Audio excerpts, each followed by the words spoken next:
Every man has faced these people. You've probably tolerated them. Some of you protect them. You rationalize their behavior because they're going through something or because they mean well. But ask yourself this: are you more exhausted after being around them? Do you find yourself walking on eggshells? Do you question your instincts because of their reactions? If you've ever felt that, this video is for you. We're diving into the 6 most dangerous people Stoicism says you must avoid. Each one of them is a trap disguised as connection. And if you don't learn to spot them and cut them out, your peace, purpose, and future are at risk. And if you're serious about reclaiming your power, comment "No more chains," and let's go deeper into this life-changing truths. Number 1. The crowd pleaser. There's a type of man walking around you right now, one you might not immediately see as a threat, because he doesn't raise his voice, he doesn't challenge you, he doesn't create chaos. In fact, he blends in, he nods, he agrees, he validates, he supports. But not because he believes in you. He does it because he fears rejection more than he values truth. This man is the crowd pleaser. He sacrifices his soul for smiles. And what makes him dangerous is not what he does directly, but what he never stops others from doing. He allows corruption to pass as kindness, betrayal to wear the face of approval, and weakness to feel like compassion. And he's not just in your social circle, he might be in your mirror. Every time you bite your tongue to avoid being disliked, every time you agree just to be accepted, every time you go silent when your values are under threat, you feed this cowardice. Stoicism teaches us that character is the only thing worth preserving, even when everything else is at stake. The crowd pleaser throws his character under the bus in exchange for comfort. He shapes himself to every environment. Around the bold, he's bold. Around the passive, he's passive. Around the righteous, he's righteous. But inside, nothing, no anchor, no identity, just air. And here's what's worse. He thinks he's good. He thinks not rocking the boat is virtue. He thinks pleasing others is noble. But the truth, the crowd pleaser doesn't protect peace. He destroys it by pretending that truth and comfort are the same thing. They're not. And the damage is deep. Imagine you build your life around people like this.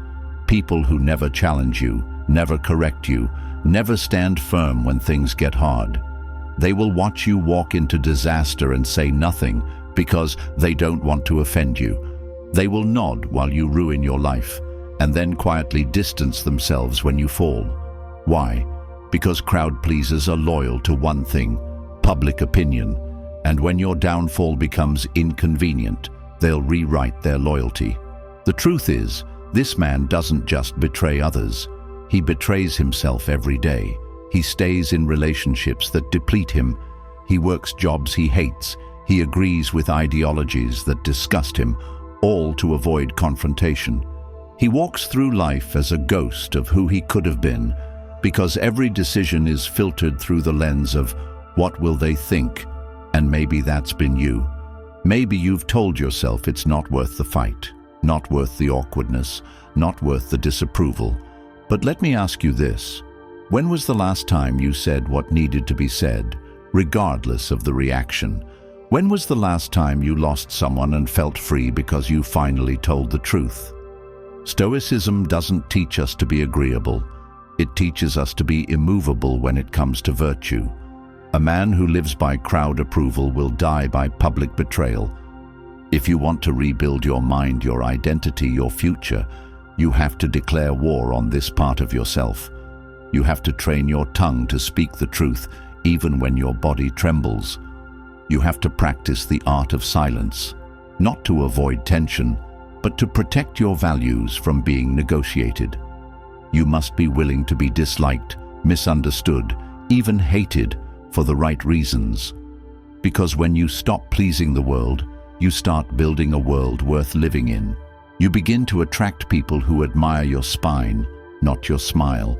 And you begin to walk like a man who finally understands agreement without integrity is betrayal in slow motion. Number 2. The Outrage Addict. He walks into the room and immediately changes the energy. He doesn't even have to speak yet, but the tension follows him like a storm waiting to erupt. He finds problems where none exist, interprets silence as an attack, views calm as weakness, and makes every disagreement feel like warfare. He's not here to listen. He's here to dominate. He's not trying to understand. He's trying to win. And every time you deal with him, you feel smaller, like your peace was not just interrupted, but completely erased. This is the Outrage Addict, the person who uses anger like oxygen, the one who cannot go a single week without conflict, because it's the only way he feels alive, the only way he feels seen. Stoicism tells us that a man who cannot control his emotions is not free, and this man is in the worst kind of prison, a psychological one of his own design. You try to avoid setting him off. You soften your tone, you over-explain, you walk on eggshells, hoping this time he won't explode, but it never works. His volatility has nothing to do with you. His rage is the residue of years of unhealed wounds, unprocessed trauma, and an ego so fragile that every disagreement feels like a threat to his survival. He treats life like a battlefield and sees anyone with boundaries as an enemy soldier. And here's the dangerous part. You start adjusting to him. You get used to managing his moods. You start anticipating his reactions. You stay quiet when you should speak up. You defend yourself when you've done nothing wrong. You give in again and again because peace matters more to you than being right. But with him, there's never peace. There's just the next explosion, the next blame game, the next manipulation where somehow, no matter what happens, it's your fault. He weaponizes volume. He raises his voice not because he's right, but because he thinks louder means stronger. He uses intensity as intimidation. But Stoicism teaches that the strongest man is the calmest one, because calm comes from control. This man has none. And if you allow him to stay in your life, you'll find yourself becoming like him. You'll become reactive, bitter, defensive, and emotionally burnt out. You'll start yelling at others. You'll lose your ability to trust peaceful relationships, because when chaos is all you know, calm starts to feel unnatural, and that's how he wins, not by convincing you, but by conditioning you. He feeds off your reactions, your confusion, your emotional responses. He needs your fear to feel powerful. He needs your apologies to feel validated. He needs you to stay stuck in the same cycle of emotional warfare, so he doesn't have to confront the reality that his anger is not power.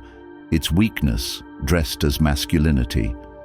Have you ever felt that deep guilt after a conversation with him, even though you know you didn't do anything wrong? That guilt isn't yours, it's his. And you're carrying it because he's mastered the art of projection. He accuses you of being cold, distant, disrespectful, not because it's true, but because those are the things he fears most about himself. Stoicism tells us to hold a mirror to our flaws, but he smashes the mirror and blames you for the glass.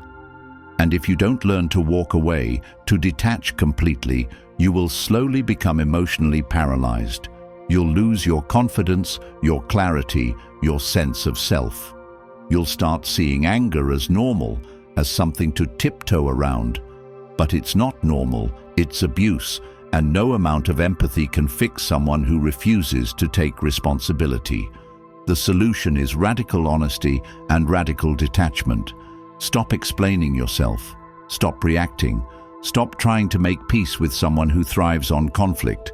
Cut the cord, even if it's painful, because keeping him around means losing yourself, and no relationship is worth that price.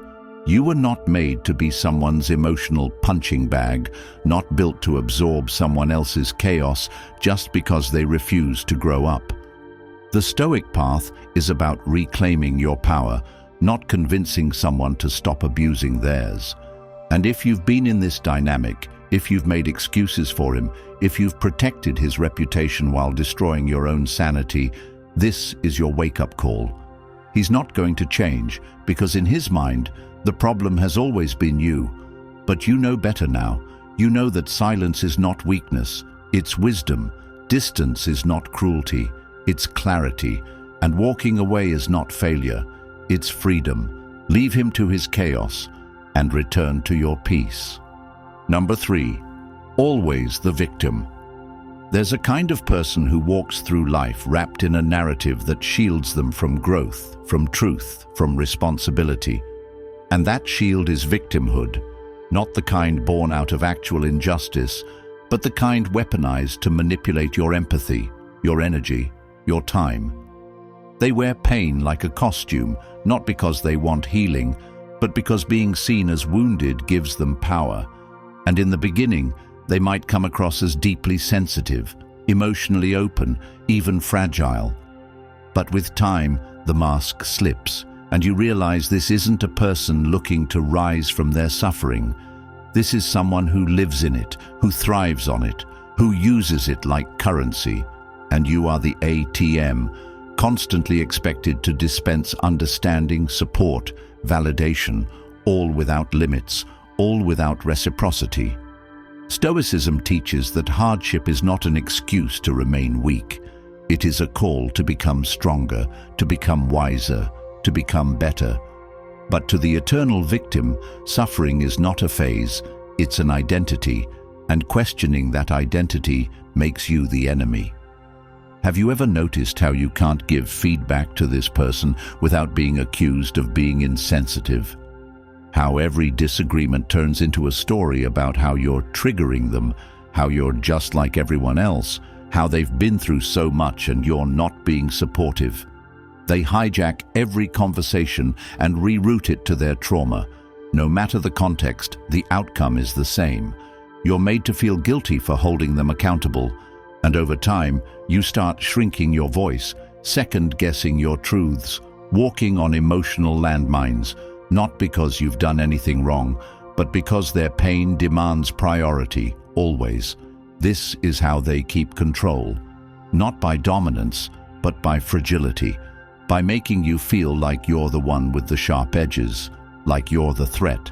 And meanwhile, they remain untouchable, unquestioned, constantly affirmed, never required to change. And you might convince yourself that staying is noble, that being patient is virtuous, that your understanding will one day unlock their growth. But it won't, because they don't want growth, they want exemption. And every time you excuse their behavior because they're going through something, you feed the very story that keeps them stuck. Ask yourself, has anything actually changed since you met them? Have they moved forward, taken ownership, made hard decisions, cleaned up their life? Or are they still pointing fingers, still rehashing old wounds, still telling the same stories with new villains? And this time, you're the villain too. Real victims need support, but eternal victims need an audience. And if you're always in the role of comforter, caretaker, redeemer, you are not in a relationship, you are in a performance. And the cost of admission is your self-respect. The only way out is through radical honesty, not with them, but with yourself. Are you staying because you love them, or because you fear the guilt of leaving? Are you helping, or are you enabling? Are you supporting them, or are you avoiding the discomfort of confrontation? Because until you draw a line, until you stop explaining, apologizing, justifying, they will continue to cast you in a role that exists only to keep them from facing themselves. And if you've already been caught in this pattern, the escape isn't easy, because they'll cry louder, shame harder, call you cruel, cold, heartless. But that noise is not your conscience. It's their last attempt at control. And when you finally step back, you'll realize that their wounds were never your responsibility, and your guilt was never truth. It was manipulation, beautifully disguised as emotional need. And from that moment forward, you begin to understand what Stoicism really means when it says, you have power over your mind, not outside events. Realize this, and you will find strength. Number 4. The empty talker. You've heard his voice 100 times. You might have even admired it at first. Confident, charismatic, full of plans, vision, ambition, language that lights up a room. But after a while, something feels off. Not because of what he says, but because of what never happens. The words never become action. The dreams never become deadlines. The vision never becomes visible. And you realize this isn't a man building anything real. This is the empty talker. Stoicism teaches us to act rather than argue, to live by example instead of explanation, to show rather than speak. And yet this man uses words as a shield against exposure, as a weapon of illusion, as a replacement for discipline. He knows how to sound like he's working when he's avoiding. He knows how to inspire while quietly decaying. And if you've spent any time around him, you've probably started questioning your own pace, your own instincts, because every time you move, he says, slow down. Every time you commit, he says, think it through. Every time you risk, he says, maybe later. Why? Because your action is a mirror to his paralysis. Your discipline makes his delay harder to ignore. And so he becomes your anchor disguised as an ally. The longer you stay around him, the more you internalize his language of waiting, of talking, of planning without deadlines, and suddenly you're talking like him too, using big ideas to avoid small steps, rationalizing procrastination as perfectionism, telling yourself you're almost ready, even though you haven't taken the first step. That's what makes him dangerous. He doesn't destroy your life like an enemy. He slows it down like a parasite, quiet, gradual, unassuming. And here's the painful truth. Most men tolerate the empty talker not because they believe him, but because they enjoy the comfort of comparison. As long as someone close is doing even less, they can delay without guilt. But one day you wake up and realize the conversations are on loop, the goals are recycled, the inspiration is empty, and you've traded momentum for approval. You've stayed in rooms that applaud ideas but crucify execution, and if you don't break free, you will become him, articulate but empty, clever but stagnant, liked but forgettable. Because men are not remembered for their words. They are remembered for the world they built, the lives they changed, the wars they faced, the silence they endured while doing the work. Words don't build legacy, work does. So if you want to escape this trap, stop announcing your intentions. Stop describing your dreams. Start creating so loudly that even silence becomes a message. Set a deadline. Miss it. Reset it. Hit it. Keep going. Fail publicly. Move anyway. Say less. Do more. The empty talker cannot follow you into a life of results. He'll fall away the moment your reality outgrows his performance. And if he tries to shame your hustle, mock your ambition, belittle your standards, let him. You're not building for his comfort, you're building for your future. And once that future arrives, and the noise fades, and the results speak, you won't need to say a word. Number 5, the insecure manipulator. You meet this person, and at first, they seem like a gift. They offer advice without being asked. They show up when you're struggling. They listen, they empathize, and they carry themselves like someone who has it all figured out. They seem calm, wise, balanced, almost noble in the way they help you navigate your life. But the truth begins to surface slowly, like a shadow stretching in the background of your decisions, because over time you notice something. The help comes with expectation, the advice comes with strings, and your choices, once your own, are now running through a filter of their approval, their permission, their silent control. You're not growing, you're adapting to their script, and when you deviate from it, their support turns cold, their words turn passive-aggressive, and their presence, once nurturing, becomes suffocating. Stoicism teaches that virtue stands alone, that the wise man does not control others but masters himself. Yet the insecure manipulator does not seek your independence. He seeks your dependency, and he disguises his weakness as guidance, his fear as protection, his ego as leadership. You might even start to question yourself. Is he just trying to help? Am I being ungrateful? But look deeper, and you'll find a pattern. You're being praised not for who you are, but for how well you follow, how well you stay within his invisible lanes.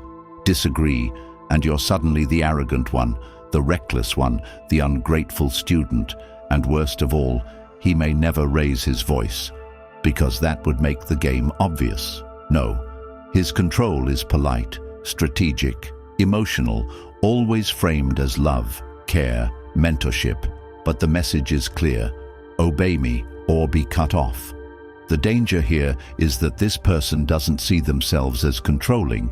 They genuinely believe they're guiding you, protecting you from your own missteps. But what they're really doing is stealing your autonomy while convincing you that you're still free. And if you're not careful, you'll internalize this guidance as gospel. You'll consult them before every move. You'll second-guess your gut, your vision, your intuition, and you'll call it wisdom when it's really fear dressed as counsel. And here's the twisted part: they'll support you loudly in public, applaud you to others, all while keeping quiet resentment in their heart for every success you achieve without their involvement. Because their approval is not about your growth, it's about your compliance. And once you outgrow their need to advise you, they lose the identity they built around being your guide. And this is when the manipulation intensifies or the connection fractures completely. If this sounds familiar, it's because it's common, especially for strong men in moments of transition. Because the insecure manipulator doesn't target the weak. He preys on the uncertain, the evolving, the ambitious, because that's when you're open to influence, that's when help feels like safety. But make no mistake, safety is not freedom, and guidance is not growth when it replaces your inner voice with someone else's script. The Stoics teach us that freedom begins with self-direction, with being your own master, and no one, no matter how wise they appear, should hold the keys to your decision-making. The solution? Respectful distance. You don't owe a debate. You don't need a confrontation. You simply need to return to your own compass, your own clarity, your own path, and let their disappointment reveal what they truly valued: your obedience, not your well-being. And when you do, you'll find that real mentors support silently, without needing credit, without needing to be followed. They just want to see you win, whether or not they had a hand in it. And that's when you'll know who was guiding you and who was grooming you. Number 6, the secret hater. He never confronts you, never insults you directly, never raises his voice, questions your moves, or criticizes you to your face. In fact, he claps when you win. He nods when you speak. He supports your journey, or at least that's what it looks like. But something feels off, something you can't quite name, because every time you rise, he shrinks. Every time you evolve, he pulls back.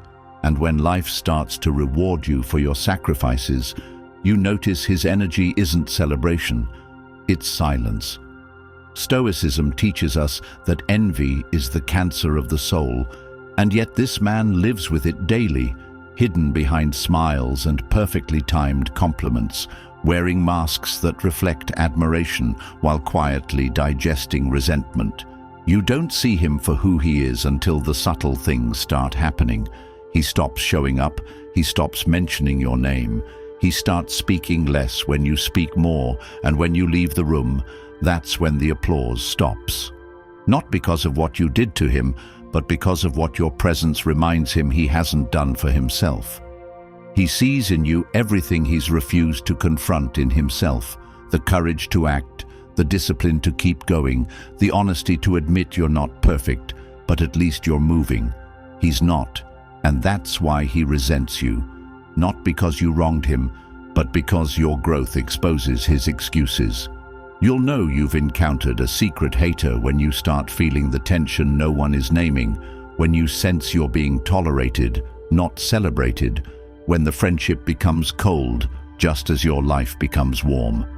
And the most dangerous thing about him? He doesn't leave. He stays. He watches. He gathers your moves not to support them, but to compete with them, silently, privately, inwardly, always comparing, always strategizing, always asking himself how you pulled off what he told himself was impossible. He wants to match you, but he can't. So instead, he rewrites your story. You just got lucky. You had help. You're not even that smart. And though he says none of it to your face, you feel it. You feel it when he goes quiet when everyone else is cheering. You feel it when he makes backhanded comments disguised as jokes. You feel it when you share your next big move and his eyes go dim. He doesn't want to destroy you. That would take confrontation. He just wants to stay close enough to see if you fail, and when you do, he'll be the first to say, "I saw that coming." The Stoic does not fear enemies that reveal themselves. Those can be faced. He fears the ones who hide, the ones who wear friendship like a weapon, the ones who smile as you walk forward while secretly hoping you trip. And yet, you can't hate him, because what he truly needs isn't your destruction, it's your stagnation. He doesn't need you to fall, he just needs you to stop rising. That's what would comfort him. Your standstill would be his peace.